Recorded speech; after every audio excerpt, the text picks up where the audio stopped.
دریا بنگرم دریا تو میشی، به جنگل بگذرم بالا تو میشی، و پیشا پیش باد صبحگاهی نگه تا میکنم پیدا تو میشی.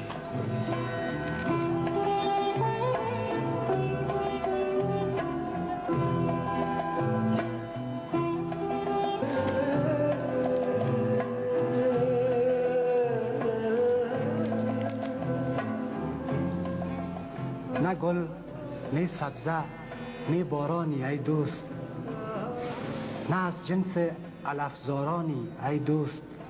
چی داری در وجود نازنینت که نور دیده یارانی ای دوست؟ بیایی دل کنم نظر لقایت، بگردانم به سر درد و بلایت، میان پرده های چشم هایم تماشاخانه سازم برایت.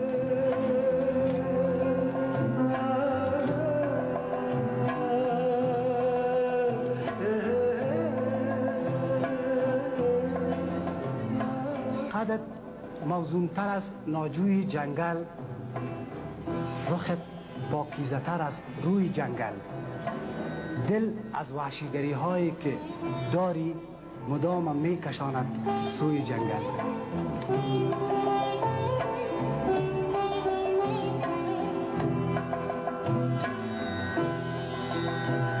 الا ای دره مرد آشیانم، الا ای زادگاه پهلوانم، بود آیا که هنگام گل سرخ در آغوش تو سنگردی بخوانم؟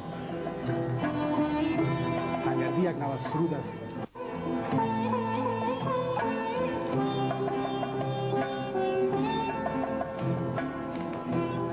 دو چشمت چلچراغ شام عاشق،